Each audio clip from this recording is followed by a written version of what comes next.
On the Track is a monthly web TV show about cryptozoology, natural history, green issues, and whatever else the team feel like making up as they go along. Enjoy. Hello everybody, I'm Hennis, and welcome to my show about mystery animals and other things. Mr. John, what have we got in today's show? Well, Hennis, in this week's show, we're going to Texas to meet up with an old friend of mine, Chester Moore Jr. I really like the old credits.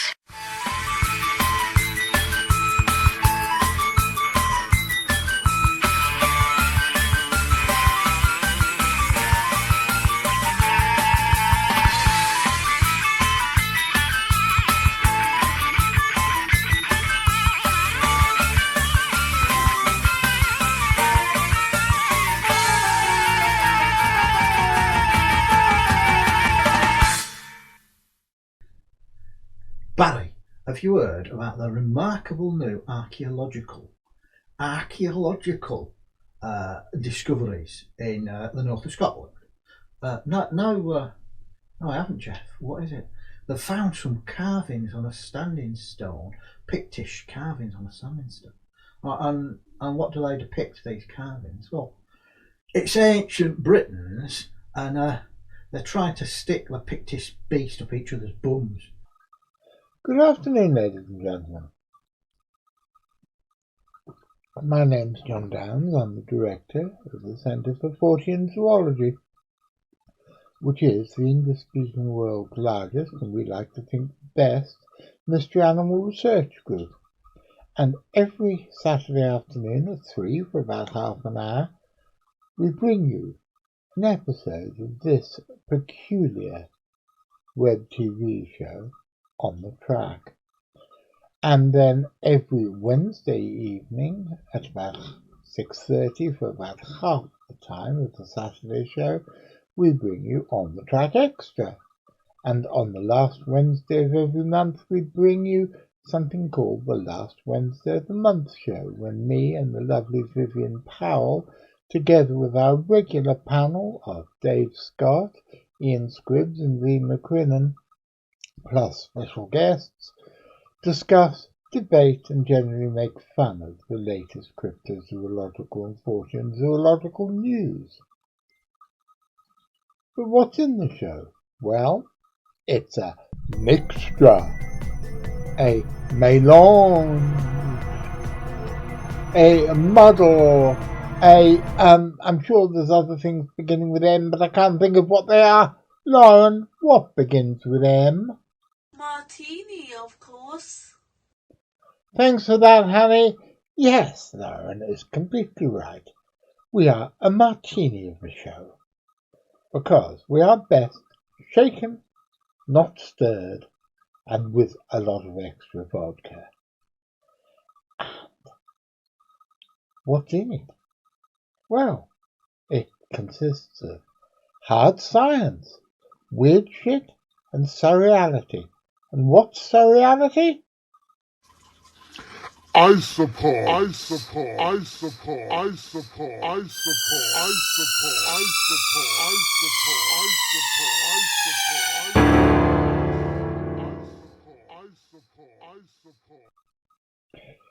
Just in case you were wondering, after Jeff's revelation from the beginning of this show, the Pictish beast, just in case you hadn't heard of it, is an animal depicted a lot in early medieval Pictish art.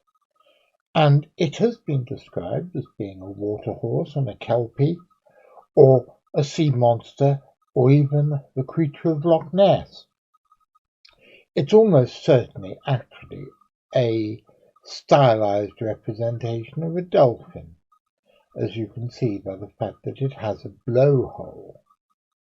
And why anybody would like to stick it up somebody else's bottom, I have no idea whatsoever. But if you want to know more, you'd probably better go and ask the talking mongoose.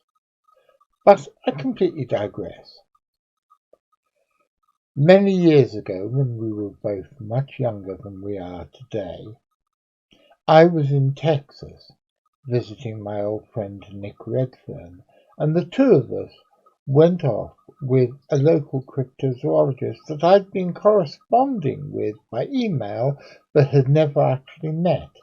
His name was Chester Moore Jr., and he took us to his house and he took us around various places where Bigfoot type creatures had been seen, and even to a place where there had been reports of what sounded suspiciously like an ivory-billed woodpecker.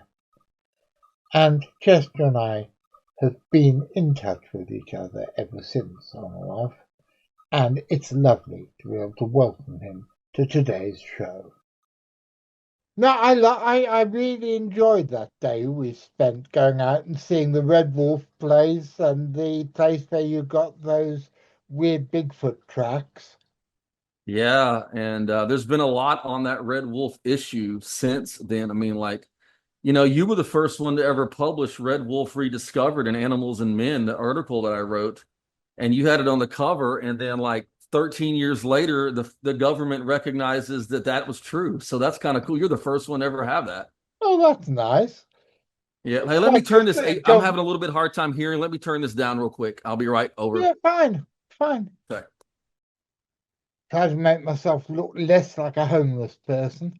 Well, no, I get it, man. Me and my buddy Lyle Blackburn, we did a podcast, and he was like, "Is it audio or video?" Because I don't even know if I need to look like Lyle Blackburn first. So, what's been happening with the Red Wolf? So the Red Wolf issue is really interesting. I guess it's been 2018. There was a group that was kind of working on research on these canids that we talked about in that old Animals and Men article that were looked exactly like the red wolf that's supposed to be extinct, but um, the experts said it couldn't possibly be, and they found a roadkill on Galveston Island, which is about 2 hours from here, and they sent it off, and this animal had red wolf DNA in it, and it was the first one confirmed in the wild to have red wolf DNA since 1980. And they have pretty much confirmed that there are animals with red wolf DNA still roaming the wild out here. And interestingly, the people who just quote unquote cloned and gene edited the dire wolf, I just interviewed those people, and they have cloned red wolves from What? some of those carcass DNAs. Now that's exciting, whereas the so-called cloning the dire wolf is nonsense. Yeah. But they have specimens on site at their facility that are cloned from some of those carcasses. And because I'm certainly not a cloning or genetic expert, but I follow the issue. That's very fresh material they're dealing with, Mm. so you know and so it was preserved well, and they've actually literally, and it's mind blowing to me, cloned red wolves. And the idea is to somehow integrate some of this DNA back into the original 14 animals that were considered pure red wolves in the federal breeding program to get better genetics in that breeding line. So there are officially only the 14 red wolves left, and they're in captivity. So what happened was, between 1973, when the Endangered Species Act in the U.S. was made, in 1980, the federal government put the red wolf as I think it was the first mammal listed as an endangered species in the United States. And they caught 400 animals in Southeast Texas and Southwest Louisiana that they thought were red wolf type animals, because the problem was hybridization with coyotes, because the federal government predator control programs are wiping out the wolves and stuff, and coyotes you can't really wipe out. They're just impervious to it. And so they moved in where they had never really been before and kind of created a hybrid, like a coy wolf, sometimes people call them. Mm. And out of those 400 animals, they determined 14 to be pure red wolves. And they did that. This is way before all of our DNA stuff, right? They did it by skull measurements. in Oh, morphology.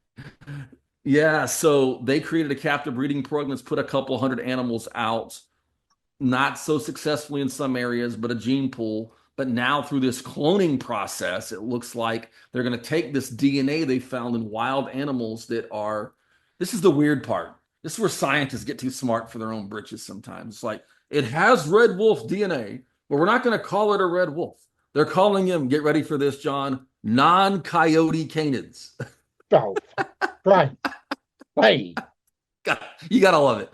So Oh, they're getting the red wolf DNA out of the non-coyote canids, and they're gonna figure out a way maybe to put this back into at some point, maybe back in the genetic line to help these genetic bottleneck 14 animals that have been breeding, their ancestors have been breeding for nearly 50 years. It's it's funny. Like I said in that article I wrote for you that were so generous to let me write 23 years ago, I said if it looks like a wolf and howls like a wolf, there's a good chance it's a wolf. I'd agree. And I've been back to Texas, been involved with those bloody blue dogs as well. Oh, those things are really interesting as well. You know, most of those are probably coyotes with mange, Yep. but they found some weird genetics in some of those. Yeah, they Um, found that they were a simple hybrid, not even an introgressive hybrid, but a simple hybrid between coyote and Mexican wolf. Now, Well, here's where what's the interesting. bloody hell does the Mexican wolf DNA come from? No, here's the interesting part, John. This is what I didn't realize 22 years ago. Yeah. Okay, because most of my wolf research was in this eastern third of the state where I live, in our Mm. massive state, right? Well, I live in the easternmost city and I drove it to El Paso, the westernmost city, in December, and it was 17 hours for me to get there. I mean, it's massive, Wow. right? But there are, just like the red wolf was going extinct, so was the Mexican gray wolf. Yes. And at the same time, they had a captive breeding program for Mexican gray wolves, which has been more successful. And And there that was have, taken in 1975, yeah, something. right around then. Yeah, Yeah. right around that time. So they have actually had successful restorations in New Mexico and Arizona. Well, I was speaking at an event around 2008 or nine, and a guy who was a professional coyote trapper for cattle ranches comes up to me and goes, Chester, I've caught thousands of coyotes over the years, but I'm gonna tell you something I saw in Alpine, Texas, which is way west, about 2 hours from the New Mexico border. He said, I saw a Mexican gray wolf. He goes, it was absolutely a Mexican gray wolf. And I believed him. And but in my blog that's up, it's interesting you asked me this. My blog at highercalling.net, my wildlife, what's up right now is a photo a woman in the Texas Panhandle, that Western Fringe, Hmm. sent me from a game camera that's absolutely a Mexican gray wolf. So I think at the same time we had red wolf in the eastern side kind of flying under the radar. I think we had Mexican grays flying under the radar to a little extent out in the west and the northern part of the state. And that's probably how it got somehow joined up. I don't think coyotes are too particular who they hook up with. They're like, hey, it's a Mexican gray wolf, it's a red wolf, cool to me. You're in the mood, let's go. And but I think there are definitely animals out there in Texas that have Mexican. I mean, a Mexican gray wolf has a very unique look among gray wolves. And the picture I put is one of the Mexican gray wolf in her photo and one from the captive breeding program. Like, tell me the difference, you Hmm. know? So that's really weird about those blue dogs having, no one would have ever guessed Mexican gray wolf in those things. The ones that I know about the DNA testing from are the two specimens Dr. Phyllis Canyon got, Hmm. and I've examined both of them. Yes. Um, and those, the DNA say that they're Mexican grey wolves. But the weird thing is, in that part of Texas, Hmm. there never were any Mexican grey wolves. The wolves that were there were a different subspecies that's now extinct. So is it Canis monstrabilis, the Texas wolf? That was extinct like in the 1930s. Yeah, Kind of the one was in the 30s, one was in yeah, the late 40s. yeah, in Central Texas. So it's really interesting. One thing I've learned about wolves is that wolves travel a lot. And I mean, there in the Upper Peninsula of Michigan, there was a gray wolf put a radio collar on it that was road killed in southern Missouri, which is a long way away. That's a hell And of a long. yeah, so I think these wolves move around a lot, and probably just traveling around. Something it's just one of those mysteries. It's exciting to me, John, because it's like we don't know everything that's going on out there, and it's kind of cool that we hadn't solved it all yet, right? I think it's wonderful that we haven't solved it all. Me too. And I was in Texas last, 2010, I think, Hmm. and I was staying near to Fort Hood at Hmm. that way place. I'm trying to remember the name. Killeen, I Yeah, think. Killeen, yeah. Yeah. And the number of places I found where people had said they'd seen wolves, and there's two explanations. One, no, three explanations. One, they're mistaken. Two, Hmm. one of the original wolves that was supposed to be extinct isn't. And Hmm. three, which is the most likely, is that a wolf from one or the other of the subspecies has traveled there. Yeah. And I think you're right. If there's a wolf-free zone, the wolves are going to go and try and repopulate it. Yeah, that's what's so exciting about all this like satellite collaring technology and these things. And like I'm doing a big project, media project with great white sharks in the Gulf now. Oh wow! And it's incredible to see what you're learning from these, even just simple collars that have a number for someone to call if they find the roadkill, or because oh my God, this one was up here, or this one was there. And animals tend to travel more than we think. I was with Texas Parks and Wildlife, our state government agency, in '97 on a media thing, and they were putting radio collars on mountain lions, cougars. And one of the males would move 125 miles every year, north and south. Wow! And he was taking this long trek every year, same male. So incredible, incredible journeys. And and I think with canids, I mean, there's also probably the thing, there are a lot of people with wolf hybrid dogs as pets as well. Yeah. And I know they get loose, and some people probably, I know people have seen them and thought they were seeing like an extinct gray wolf, because there was one loose in my community here that I tried to catch about 12 years ago. And I actually got about 7 or 8 feet away from it at one point finally. Oh, Uh, and it because it had obviously been someone's pet, but it was shy. And some lady, there was an old abandoned school, and this lady said, I watch it go there, and it must live around there. And so she was putting food out for it. And so I walked out there with her, and it saw her and thought, hey, this is the lady that feeds me. And it just sat there as I don't know about the dude with the long hair though. I don't know about this guy. So I approached real slow, was talking to, and I got about 7, 8 feet from this thing. And I had a leash, and I'm like, oh God, I hope this thing don't eat me alive trying to leash it. And I'm putting the leash out, and all of a sudden, a guy in a big truck comes cruising by with loud mufflers and scared it halfway to death. But that was definitely a wolf type hybrid. But there's a lot of things with the canids, because canids adjust so well. I mean, a gray wolf doesn't do great around civilization. That was the problem with them. They don't do as good as like a coyote does around civilization, but they can do good around habitation, but they don't do good around like metropolitan areas, a matter of fact, in Yellowstone, we're doing some kids expeditions with our ministry work in Yellowstone. And there's there's like a little city and a small city in Yellowstone, and the elk use that city as a wolf shield because the wolves don't like being too close to all that hustle and bustle. good And lord. so the elk are like, hold on a second. I'm going to eat this grass because that grass a few miles down that way has got a whole pack of hurt over there. So the canids are really interesting how they integrate around humanity, with the coyote being the most successful. But it seems like some of these hybrids, and maybe even these blue dog type animals, are finding a way to find their niche in some of these, maybe even suburban areas.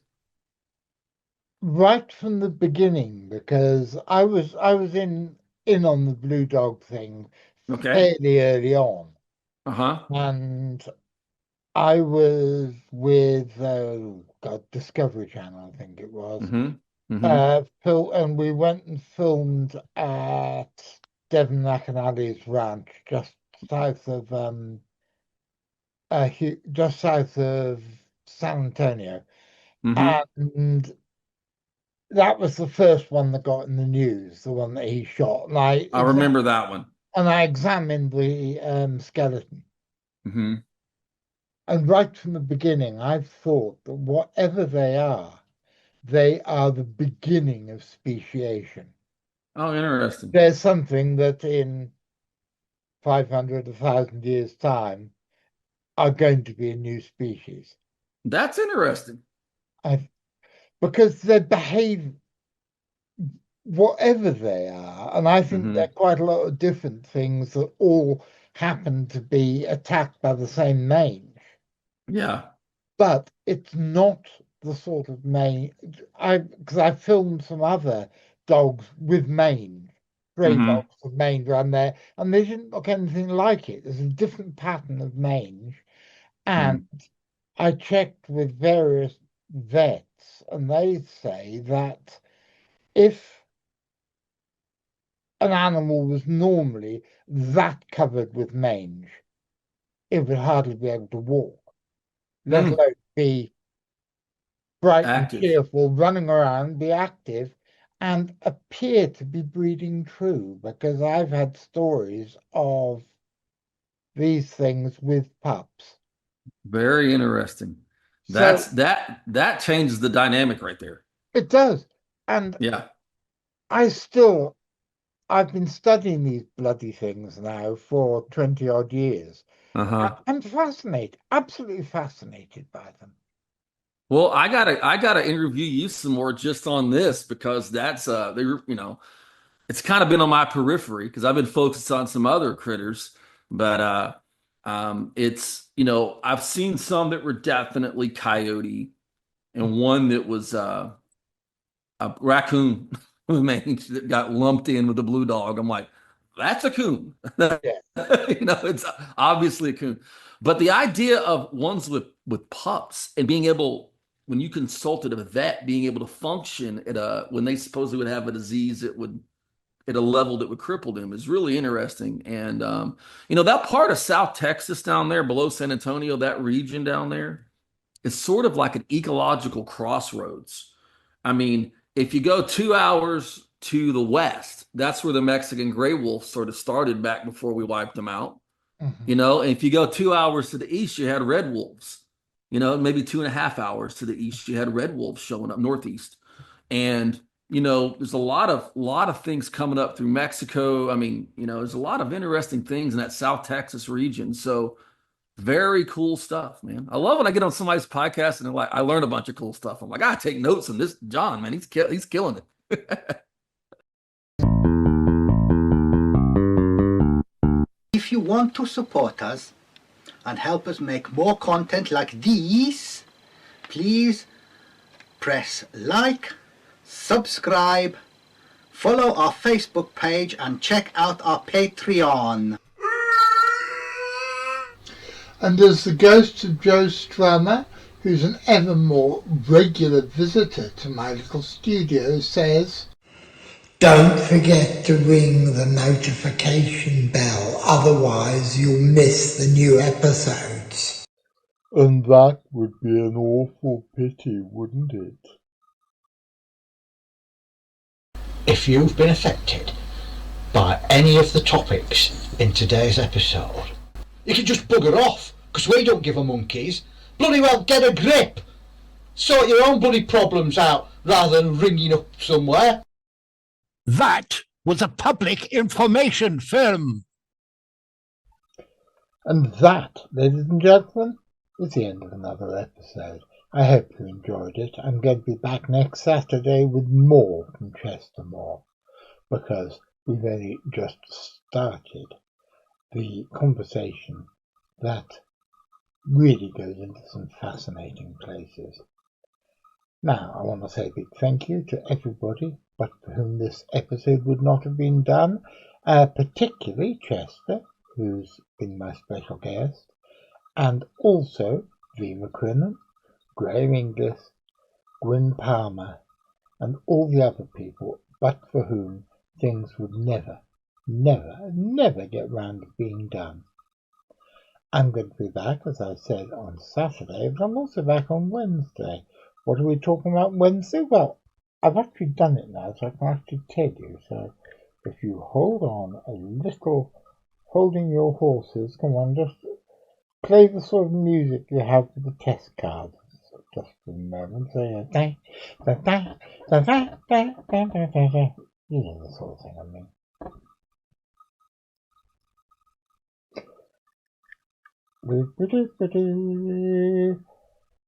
We're going through the latest issue of our remarkably and rather groovy journal, Animals and Men, explaining why you should all go out and spend your hard-earned dosh on an issue of a copy of it, because it's really rather good.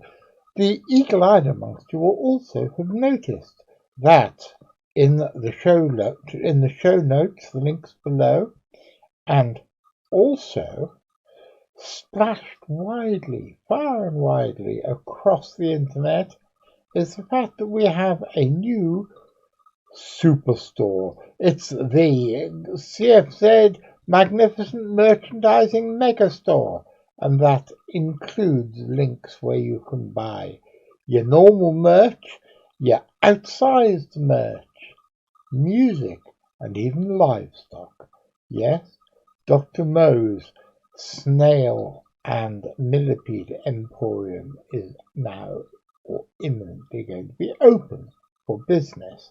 So I hope you will take advantage of this, because I'm nearing retirement age and I've spent most of my pension, so I need to have some way of keeping both ends of the wolf from meeting at the door during my dotage. Like I said, I'll be back on Wednesday with that, and I'll be back on Saturday with more from Chester Moore. So, excuse me for a moment. Are you listening, Mr. McCrinnan? Because if you are listening, Mr. McCrinnan, then on Saturday afternoon, I'm going to be doing all the stuff I always do on a Saturday afternoon. All my Saturday gubbins. I do the live chat. I answer my emails, I do the notifications, I do my best to spread the glad tidings of our show far and wide, and if I'm there doing that, all my Saturday gubbins, and you're there watching, then I will most certainly be, wait for it, seeing you.